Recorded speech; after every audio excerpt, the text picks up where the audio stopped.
Hello, hello, hello! Welcome, my dear friends, to Flash and or Clue. My name is Matt. I got a name tag right here. Your name is on your name tag. That name tag might be on your ankle. It's that time again. Welcome to Flash and or Clue. It's important that you find a seat. Find a seat for your motto. All right, it's an important weekly ritual that we go through where I instruct you to forget everything you learned at school today, except many of you didn't go to school. Who is on spring break? Yes. So you've already been forgetting important information all day about school, so that's great. This is a very tricky microphone. Very tricky. All right, my friends, we are going to dive in to some super important announcements. So I know you've been forgetting information all day. Now it's time to switch modes and remember some important stuff. Let's do it. What you got? Smelly. Guys, let's give it up for Caravan. You guys, it is so close to being Caravan. It's Caravan season. Caravan is right around the corner. We are going to Mexico. Maybe you already knew that. We got paperwork if you need some. Everyone, you have my permission to get out your phone. Help us. Kurt, what number should we text SVPC Caravan to? Whatever you want. Any number. 39970. Exactly. 911. 39970. All right, so if you are even remotely interested in going on Caravan, you should be getting your passport like pronto. Who stood in line today for 2 or more hours to get their passport? Just Lizzie. Great. Okay, good job. Good job. And J-Dubs, wherever he is in the world. He's dead. Great. That's why we read the book of Revelation. Cool.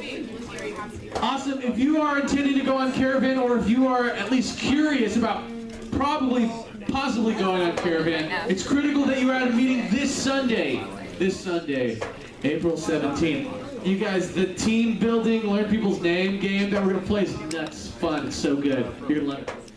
Important Caravan meeting this Sunday, 6:15 p.m. Dinner is included right here after intersections, 6:15 p.m. Any questions about Caravan or the meeting on Sunday? Any questions? I will give you the answers. Okay, awesome. No questions. Right. Room ball, not this Friday, but the next. Super fun. You know what? Let's go to room ball. Awesome. It's critical that you get the waiver. It's at 11 p.m. Friday, April 22. It's $10. Bring your own helmet. We normally run out of helmets, and they are a little smelly, so if you have a helmet of your own, if you prefer your own stench, bring your own helmet. Clue broom ball if you're in high school. Not this Friday, the next Friday, 10 days from like right now. Any questions about broom ball? It's on ice. Yeah, Shay. So are there any other coordinated rides or do we need our own ride? You need your own ride. You're welcome to coordinate your own ride. Bring yourself, have your people bring you. You get a ride with Julie. Just kidding, no. Just kidding, that's not true. Awesome, any other questions? Good question. Cool, room ball, super fun. Bring your own helmet. Yes, 8th grade graduation, what is the date? Kurt. Tomorrow. It's the 24th. Okay. I've got a lot of things going on, alright? Can't do everything perfectly. Awesome, so we need all you 8th graders to come to this awesome graduation. 25th of May. Wednesday, May 25th, 6:30 p.m.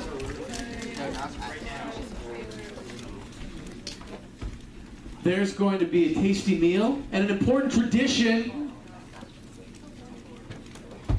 You'll be able to make a time capsule. We spend most of our annual budget renting a nuclear-safe facility in the hills of the mountains of Colorado to keep these time capsules safe. You can write a note to yourself, and when you graduate high school, you can read that note. It's an excellent tradition. Awesome, super excited, dressed to impress. This is a great event. If you're in 8th grade, can't wait to see you lovely people there. Awesome. What else we got? Smelly. High school graduation Tuesday, May 24th. If you are, who in here is graduating high school this year?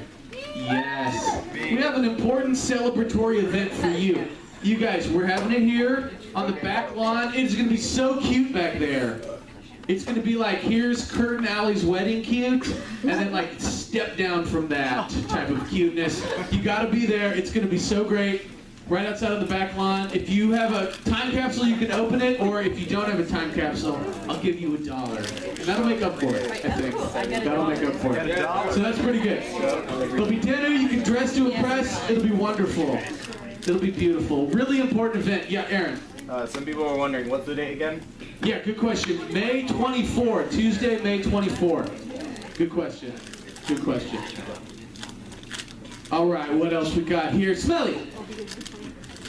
30-hour famine. Yes, I hope that many of you high schoolers are raising your funds, our annual fundraiser for hunger, to fight global hunger. It's just great. Really excited about this. We know. It's right here in the slide. April 30th, May 1st. It's super fun. If you are not signed up but you want to be, you can talk to Kurt. It's not too late to sign up. It's not too late to raise a meaningful amount of funds. It's going to be great. It's going to be great. Cool. What else we got? Yes, prayer requests. It could be that you have important things going on in your life that you need support with, but you don't want to talk about it. You can put an anonymous prayer request in that red metal box right there. Awesome. What else we got? Nothing. Great. Okay. I'm going to invite your friend and mine, Kurt Miller, to come up and pray, and then we will do some other stuff. All right, guys, let's pray. Jesus, thank you so much once again for Wednesday night and for just all these awesome people here. I pray that you will just be present here, and that our worship will be something that is pleasing. So, Lord, we lift the rest of this night up to you. In your name, amen.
your high, head downstairs. Cohen and Jim, Ian, and Rachel, and Clue students. Hug each other.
So 1 second we see a back, we see like the camera like this, right? And then the start going here.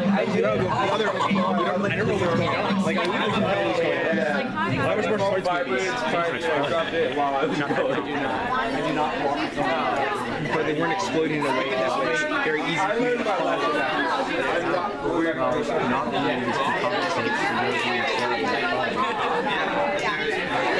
Not all audience members can compensate for editors being terrible at their jobs.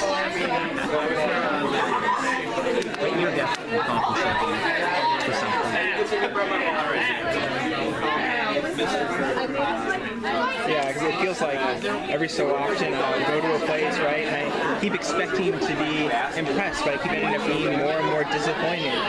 Even things that I used to think were good have just sort of faded away into mediocrity. Hey, the magic of your bathroom returns you. I know what you were really thinking when you were flirting and Go fuck yourself. And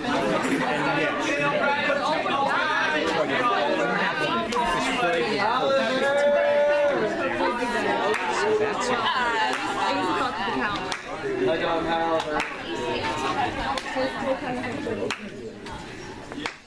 All right, so happy to see your smiling, beautiful faces. Very excited about tonight. Is it the one tattooed on your arm? No. I don't know if this chapter even cracks the top 10. I just like this verse. It says, there was a dead calm. It's a great phrase.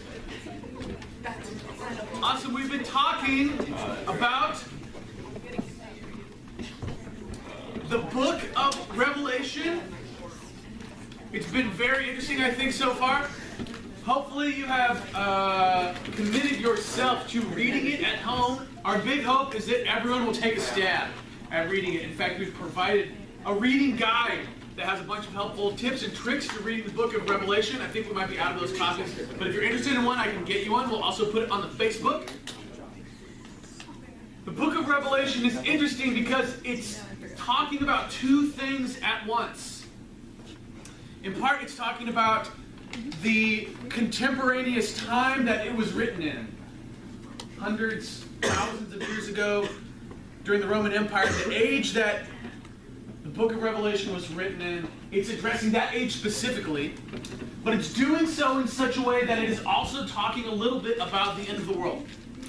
And I think that it teaches us something important, that we have to be paying attention to the book of Revelation so that we can understand the world we live in relation to the end of the world. And really that's what the book of Revelation is about. How do we relate the lives that we are living to the end of the world? That's the question that they were asking when the book of Revelation was written, and that therefore we should be asking too. And so the context in which the book of Revelation was written was this. The Roman Empire was huge, and it was evil. Giant evil empire, sort of the original, like, giant evil empire with, like, Vader and Palpatine, like evil dudes running huge, overwhelming empire. That's what we should be thinking of. And Christians were under pressure in two, like, equal but opposite ways. Equal but opposite ways.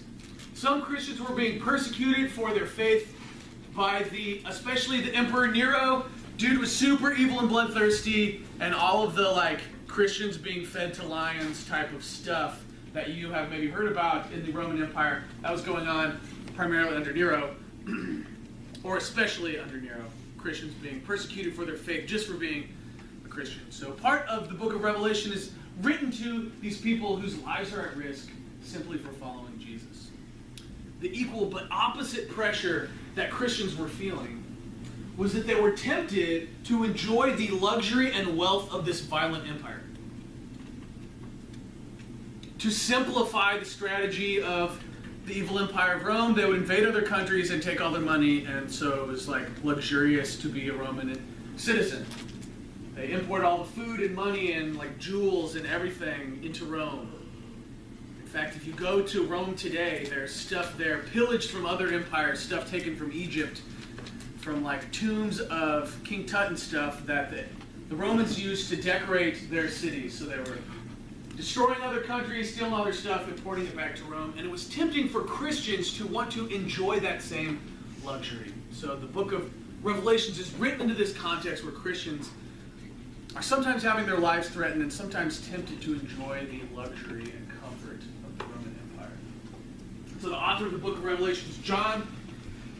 He's being punished, and so he's trapped on this island as a prisoner on the island of Patmos. And he's praying, and it says that he was in the Spirit. He was filled with the Holy Spirit. He has this vision of Jesus himself, and Jesus says, John, write a letter. You're about to have a vision, so write everything down so that you can send it in letter form to the churches that are facing these twin temptations.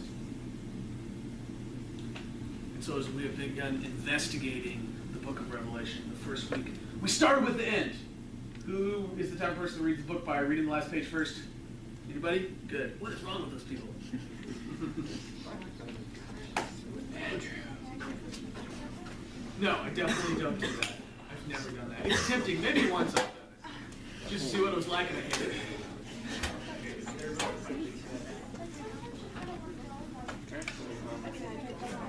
Yeah. But like, did you ever tell who dies on the last page? No. No. So what's even the point of reading the last page? But that's where we started the book of Revelation, and here's why. The book of Revelation ends after all of the crazy imagery and all of the bloodshed and all of the weirdness of the book of Revelation. It ends really powerfully with this passage that says, God says to all of creation, see, my home is now among people. That I live peacefully with my people. I'm their God, they're my people. And death is no more. And all tears have been wiped away. And behold, I've made a new heaven and a new earth. That's how it ends. That's how Christians imagine the end of the universe. And it's this wide, sweeping promise to all things and all people that one day God will destroy death and wipe away all tears. And we have to keep that in mind as we read the book of Revelation, because on every page, all the weirdness is talking directly about that promise to you. So that in all the confusing parts of your life, all the painful parts of your life, you can cling to this promise that in Jesus, all this stuff is being wiped away. And as we experience like death and disappointment and hard stuff in our lives, we can cling to this life-giving promise that Jesus is fixing all this stuff. And so the biggest theme of the book of Revelation is that God keeps his promises. God keeps his promises. Last week, Kurt talked powerfully about the second and third chapters, which are these sort of sub-letters written to the 7 churches that are now in what is modern-day Turkey. There are 7 churches, 7 big cities, and so the churches for each of those cities, a specific short letter is addressed to them in chapters 2 and 3, and the letters all have the same format where Jesus comes with like this awesome name for himself, like he who holds the stars in his hands and walks among the lampstands. It's one of my favorite ones. It's this promise, the stars in the lampstands are churches. So Jesus is saying, I hold you guys in my hand and I walk among you. So Jesus comes up with this awesome new nickname for himself, and then he evaluates the church's faithfulness. And so the construction of each one of these letters to a church, Jesus has got a nickname for himself, and then he says, you have been faithful in this way,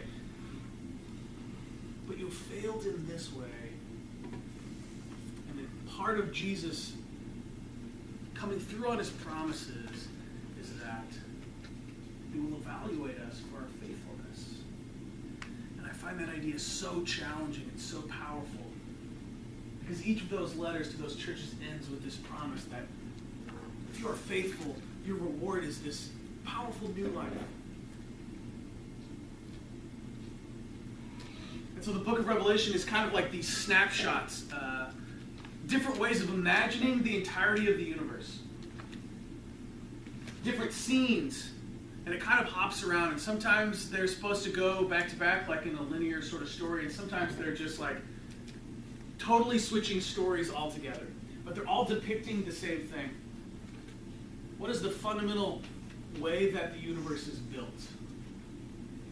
So part of it, Jesus is talking about the faithfulness of the churches. But then suddenly in chapter 4, the scene changes and John is swept away into the throne room of heaven, the center of the universe, the most fundamental reality of everything that's going on. John gets to take a good look at it in chapters 4 and 5. One of the most important parts of reading the Bible is that you got to be prepared to be surprised. The whole book is supposed to be surprising and a little bit confusing. That's normal. It's hard because it's like this really old book to always capture like how surprising it is. And part of it is maybe some of you guys grew up going to church, so you've heard all the stories, so you know all the punchlines, so it's not as exciting and surprising as it once was. But especially the book of Revelation, we must read it in a way that we're prepared to be like, brain explodes, and it's really messy because we are so surprised about what happens.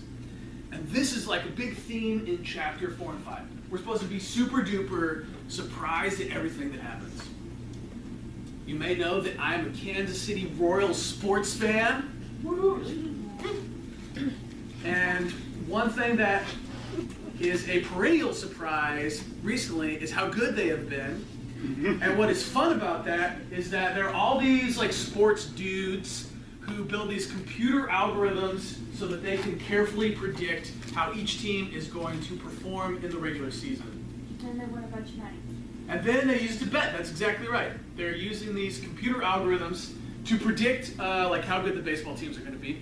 One of the guys who does this is the guy who writes the 538 statistics blog for the New York Times, who correctly predicted like every county in the last U.S. election.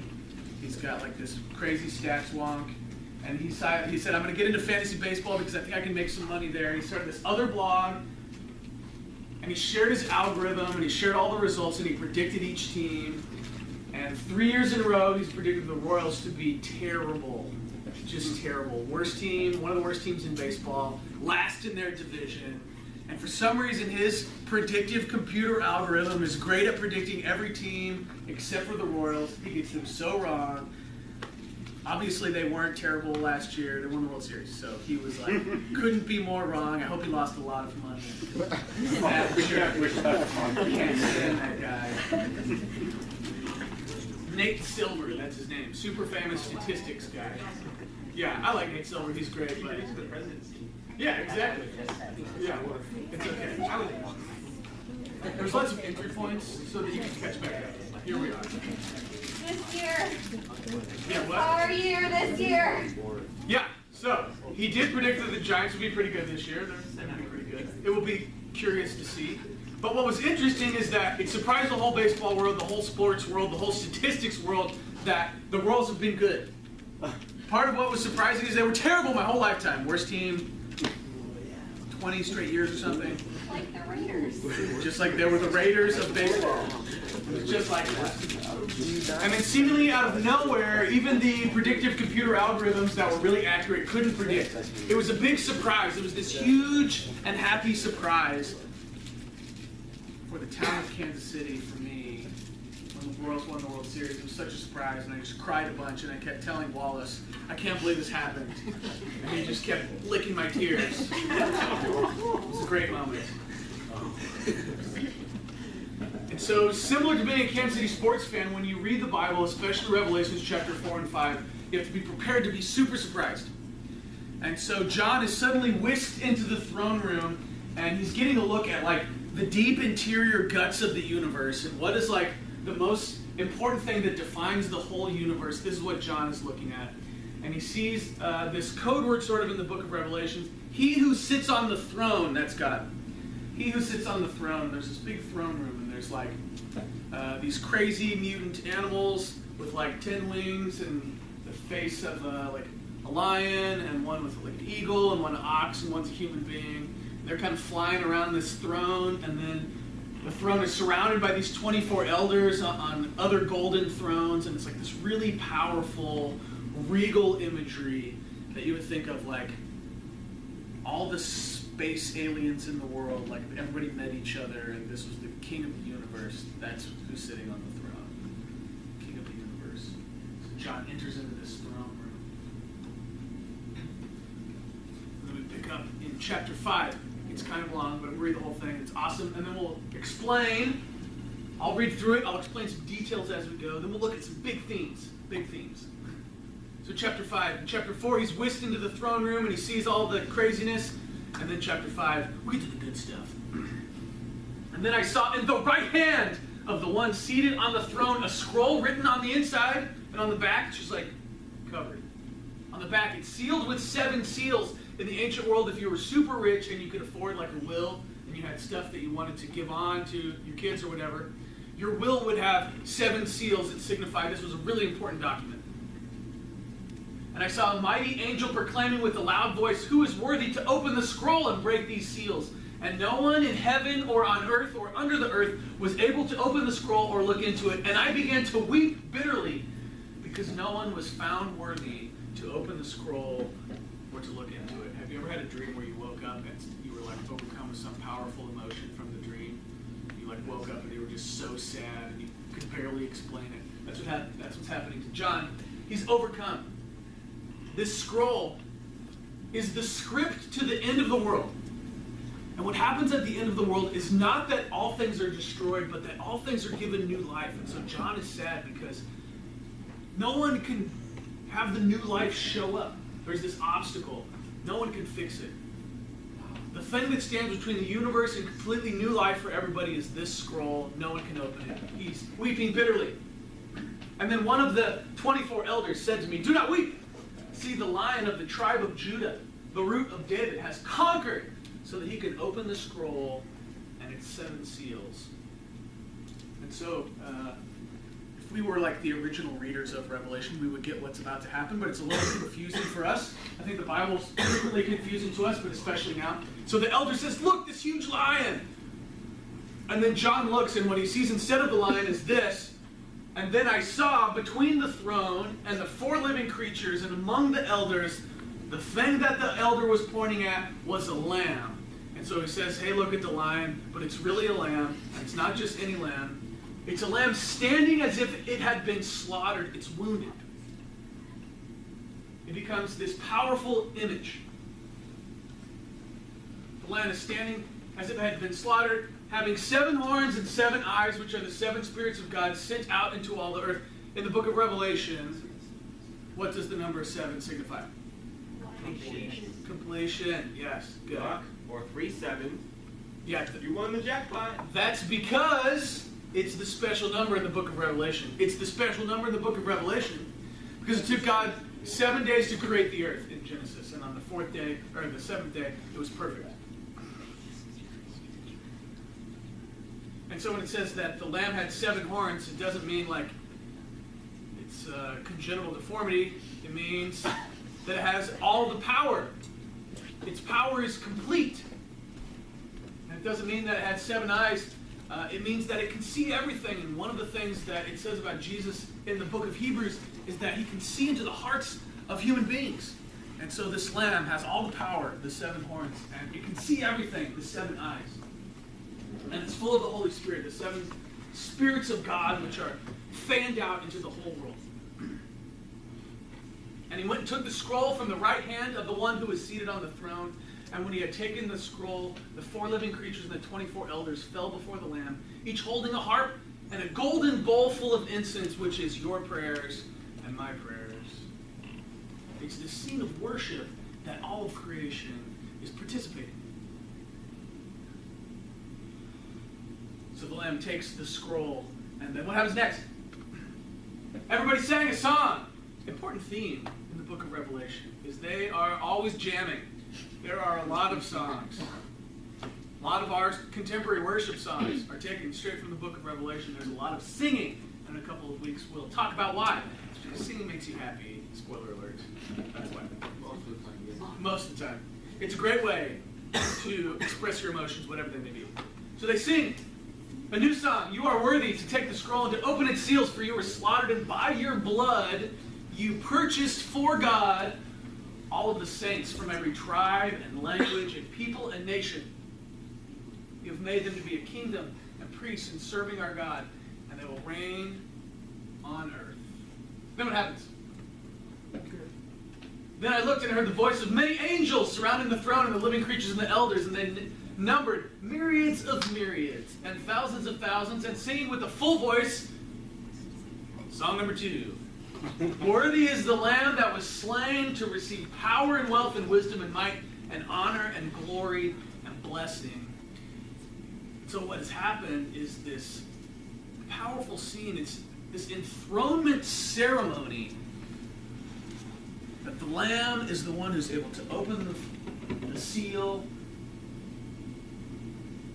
and take the throne. One of the peculiar questions in the book of Revelation, if you've been using the reading guide, is who actually is sitting on the throne? It's really confusing. And there's like this literary, this artful way that the author of the book of Revelation is like switching them back and forth. Is it God? Is it the Lamb? Is it both? Who knows? And it's this way of talking about how when Christians imagine the throne room in all the universe, what sits on it is this wounded Lamb. Talk about how that becomes this powerful image here in a second. Let's finish this chapter. What comes next? Then I heard, love this part, every creature in heaven and on earth and under the earth and in the sea and all that is in them singing to the one seated on the throne and unto the Lamb be blessing and honor and glory and might forever and ever. And the 4 living creatures said amen, and the elders fell down and worshipped. I love this picture of all of creation singing together in worship to the Lamb on the throne. All right, I'll give you one guess. Who is the Lamb on the throne? Yeah, that's right. Jesus. Good job, guys. All right, glasses.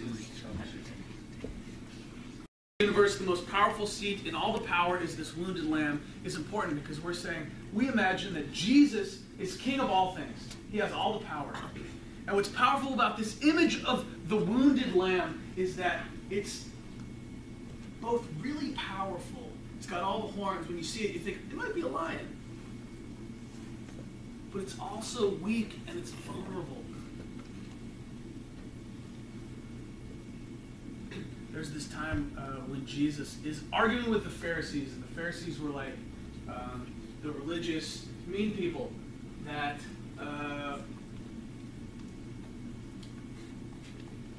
had a plan to exclude as many people as they could. Pharisees imagined themselves to be perfect. Maybe you have a friend and they imagine themselves to be perfect. You know how unpleasant that is to be around. And so Jesus is arguing with them about these minute details within the Old Testament law. If you want to be perfect, what do you have to do?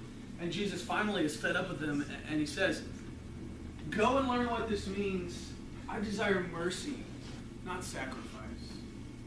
Sacrifice is this key term in the Old Testament that's like all the laws about animal sacrifice, all the things that we do in the temple.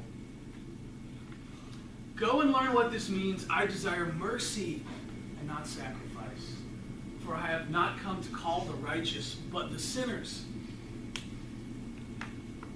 And so as we imagine in the most powerful scene, the dude with the most power in the universe is this guy right here saying, I desire mercy. I've come for the sinners. There's a story way that this works out in John chapter 8. Jesus is demonstrating, like in a story way, what it means to desire mercy and not perfection, what it means to desire mercy and not that kind of sacrifice. Early in the morning, Jesus came again to the temple, and all the people came to him, and he sat down, and Jesus began to teach them, and the scribes and the Pharisees brought a woman who had been caught in adultery. And according to the laws of the Pharisees, those caught in adultery were supposed to be killed. And they made her stand before all of them, and they said to Jesus, Teacher, this woman has been caught in the very act of committing adultery. Now, in the law of Moses, we are commanded to stone such a woman. What do you say? I say that's stupid. Yeah. Spoiler alert. Stupid. That's good. They're asking Jesus. The Pharisees are asking Jesus, Jesus, what do you say? And they said this to him so that they might trap him and find a charge to bring against him because they hated him and wanted to kill him. And Jesus bent down and wrote with his finger in the sand. And they kept questioning him. And finally Jesus stood up and said to them, Let anyone among you who is without sin be the first to throw a stone at this woman. And once again he bent down on the ground and wrote with his finger in the sand. And when the crowd heard it, they went away one by one, beginning with the elders. And Jesus eventually was left alone with this woman, standing before him. And Jesus stood up and said to her, Woman, where are they? Where have your accusers gone? Is there anyone left to condemn you? And she said, Not one of them, sir. And Jesus said, Neither do I condemn you. Go your way and live a new life. This is a story way of explaining what it means to desire mercy. And here's the good news. It wasn't just in the life of that woman. Christians imagine that this to be the primary story that is being told in the universe.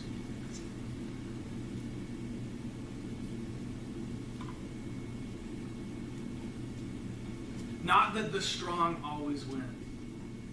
Not that it requires perfection of you. Not that when you screw up, you deserve to be punished. But the Lamb sitting on the throne says that he desires mercy. Wants to forgive you.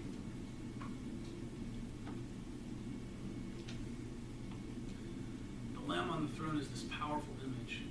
And as we imagine that to be the defining trait in our lives and in the universe, it changes us. It changes us. And it changes the way that we treat other people. One of the key things that the Lamb does in the book of Revelation is that he conquers. It's interesting that the way that the book of Revelation is being written, and the guy who wrote it, John, hinted at this in his gospel, that somehow in dying, Jesus won. He conquered. And one of the ways that scholars talk about it is that Jesus is redefining what it means to win in the universe. He's redefining what a win is for everyone. And you have to remember that the book of Revelation is written to a time where they really knew about big, strong, evil empires. If you're a Roman soldier, you could just kill people. No one could get you for it, right? They were experiencing in their day-to-day lives that there's a way of imagining the universe that says, if you're strong enough, you can get away with whatever you want. The strong always win. That's a way of imagining the universe to work. And so, interestingly, in the book of Revelations, it continues to describe the Lamb as having conquered. It's Jesus' way of redefining what it means to win, because Jesus conquered by dying. The best way to imagine the conquering, the victory of the Lamb is that he was faithful. He was faithful. It's the faithfulness. That was the reason that Jesus died. It's the faithfulness. That's why the Lamb is enthroned on the throne. That's why the ceremony is happening. That's what they say. You were faithful in ransoming for God all of those sinners. And so the ethics of our world have to be so different, because we imagine the universe to work a completely different way. This is one of the hardest things I think about being a Christian, that it's so fun to, I think, forgive or experience the forgiveness of Jesus. It's so fun to imagine the Lamb saying to ourselves, neither do I condemn you. But it's so hard to extend that to other people. Maybe you had the same experience that I did, that when you heard the story of the woman, you imagined Jesus saying that to you. One of the powerful things about reading the Bible is imagining yourself as each character. And in the story of the woman, we're supposed to imagine ourselves as the people who want to stone that woman. And so because we imagine that the thing that rules the universe is this wounded lamb, we have to think about forgiving each other, not punishing each other, not exacting revenge when the people legitimately deserve it. That's what's so powerful about the story with the woman. She did something wrong. So we have to think about how hard it is in our lives to sing praises to this wounded lamb on the throne of the universe. Because it means that we have to live our lives in a completely different way. Awesome. So what I hope we're doing tonight is getting an insight into the way that the book of Revelation talks about Jesus and the way that that shapes our lives. At the end of this series, we'll talk about the importance of imagination, because what John is hoping that the Christians will do after reading this is to imagine their lives differently. When God is shaping our imagination, he's giving us eyes to see what he is doing, ears to hear his voice. But it starts here, imagining what the throne of the centerpiece of the universe is really like. There it is. Awesome. So I'm going to pray, and then we'll do something else. Lord Jesus, we are so thankful that you come to us and you say, hey, whatever you've done, I love you. When we are feeling terrible about our mistakes,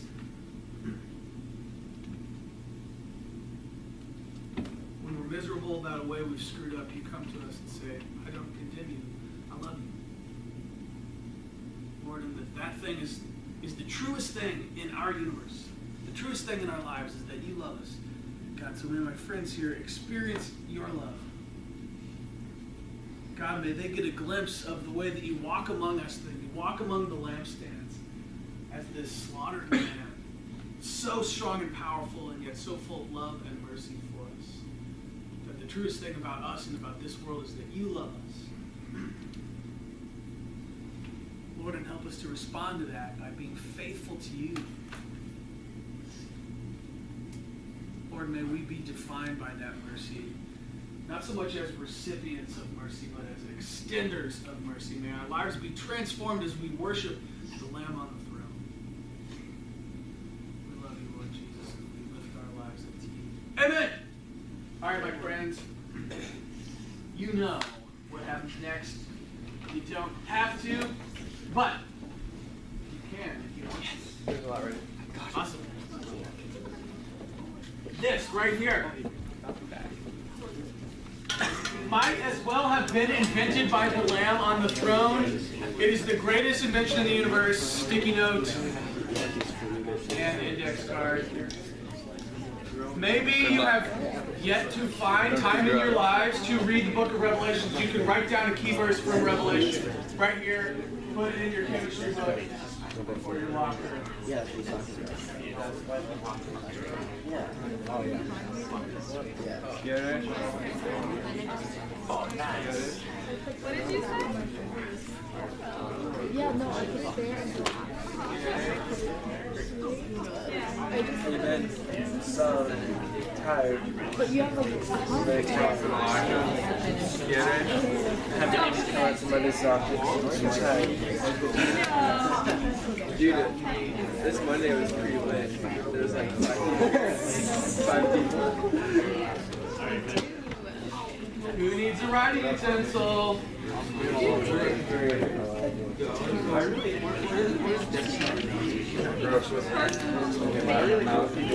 not doing it. I'm just so tired. I got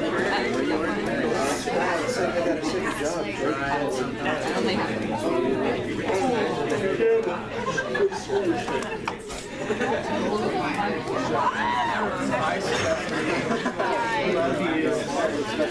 You sleepy little person. I am. I'm sorry. It's okay, I'm trying to yell. Yeah. Yeah, I did. oh yeah, we had some water. What kind of stuff is it for? Reds? Oh my god.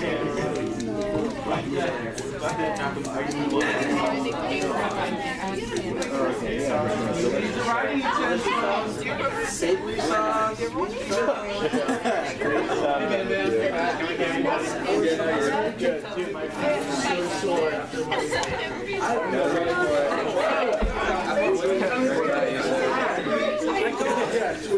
We have one.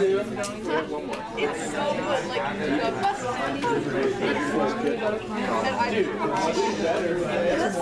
my god, that was what I was just thinking. What about a bone bruise? Seaweed wrap. I did have like a